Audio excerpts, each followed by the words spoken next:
Undskyld, må jeg stille dig 3 hurtige spørgsmål? Ja, det må du gerne.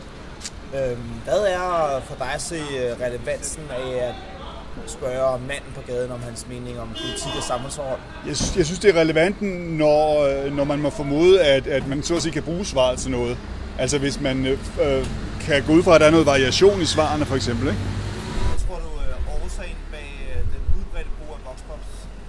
Det tror jeg tror, der er flere årsager til det. Altså dels er det jo et udtryk for demokratisering, at så at sige almindelige mennesker kommer i medierne, ikke? I stedet for alle de der eksperter altid, og det synes jeg er udmærket. Det jeg synes, der er trist ved det, er, at de almindelige mennesker ofte bliver brugt til noget fuldstændig forudsigeligt.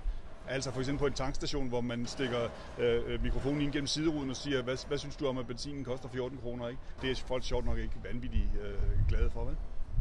Kan du nævne nogle situationer, hvor det er meget relevant at spørge manden på gaden?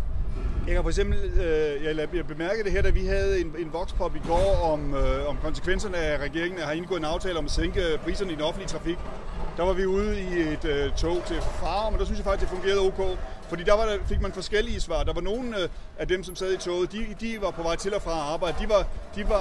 De synes, det var fint nok, at der ikke blev givet rabat der, når der for eksempel var mange mennesker med toget, som der er om morgenen, når de var ude at rejse. Og andre var ude på sådan nogle privatture, og de havde sådan nogle andre svar. Der var variation i svarene. Det var ikke bare sådan noget forudsigeligt noget. Det synes jeg fungerede ok. Så det er nødvendigt, at folk ved noget om det emne, de udtaler sig om? Det er jo altid en fordel, men jeg synes, det der er nødvendigt, det er, at man må formode, at der kommer forskellige svar ud af det, at folk ikke bare bliver brugt som sådan nogle statister i noget, der er sådan noget mediecirkus, altså. Ja, tak.